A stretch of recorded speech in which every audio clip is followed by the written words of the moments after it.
ये sample paper CBSE sample paper का question 23 है।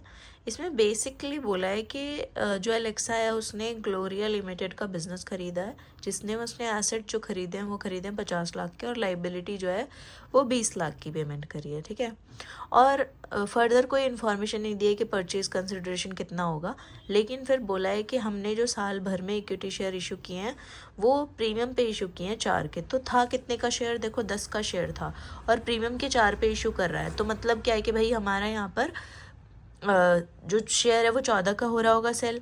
ठीक है, और उसके बाद बोल रहे हैं कि ये जो इंक्रीमेंट हो रहा है ना शेयर्स में, जो 37,60,000 का है, ये हमारा जो भी हो रहा है वो हमारा पैसों मतलब ऐसे फ्री में कोई बांट के नहीं हो रहा, ना स्वेट इक्विटी बांट रहे हैं, ना बोनस बांट रहे हैं, ना सॉप दे रहे हैं। मतलब जो भी हो रहा है वो हमारा क्या कहते हैं, इन रिटर्न हमें पैसा मिल रहा है या फिर अदर देन कंसिडरेशन हमारा हो रहा है, कोई भी हम फ्री में कुछ नहीं दे रहे। ठीक है, तो हम इसे करना कैसे है, सबसे पहले हमें क्या करना है, अपना सिक्योरिटी प्रीमियम का डिफरेंस निकाल लेना है। सिक्योरिटी प्रीमियम का जो डिफरेंस है वो मेरा क्या हो जाएगा, पहले तो शेयर्स का डिफरेंस मैंने तुम्हें बता दिया कि 3,37,60,000 है जो हमारा इशू दिखा रहा है, लेकिन हमने कोर जो नॉर्मल इशू किए हैं वो कितने किए हैं, 40,000, और 40,000 इंटू 10 करेंगे तो 4 लाख के हमने इशू किए हैं। तो बचे कुचे जो कोर पैसे हैं शेयर्स के वो हमने क्या किए होंगे, अदर देन कैश किए होंगे, ग्लोरिया को दिए होंगे शेयर्स।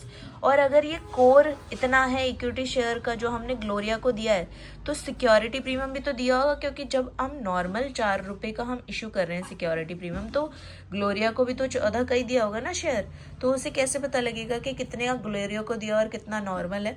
तो नॉर्मल का तो देखो पता लग रहा है कि 40,000 इंटू 4 कितना होता है, 160, और सिक्योरिटी प्रीमियम का तुम डिफरेंस देख पा रहे हो तो 10 लाख से 20 लाख हुआ है।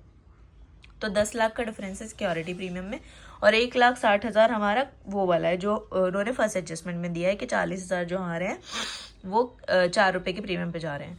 तो हमारा बचा कुचा जो रिमेनिंग है वो हमने ग्लोरिया को दिया होगा सिक्योरिटी प्रीमियम, मतलब लिया, मतलब उस सामने वाले को जो इशू दिए, शेयर्स इशू किए हैं वो उस प्रीमियम पे दिए 8,40,000 के पे, और कोर कितना है 33,60,000। ठीक है, तो मतलब परचेज कंसिडरेशन ग्लोरिया को कितना देना है, हमें कोर देना है 33,60,000 और प्रीमियम का देना है 8,40,000। तो हमारा 42 लाख हमारा टोटल परचेज कंसिडरेशन हो गया। ठीक, तो पहले हम जब जर्नल करेंगे तो नॉर्मल हमारी इशू वाली आ जाएंगी कि हमने भाई 40,000 वाले डिबेंचर 14 में बेचे। ठीक है, bank account debit to equity share application allotment 5,60,000, फिर उससे प्रीमियम वाली एंट्री कर देंगे नॉर्मल के 5,60,000 को 40,000 इंटू 10 दिए तो 4 लाख हो गए, और प्रीमियम के 1,60,000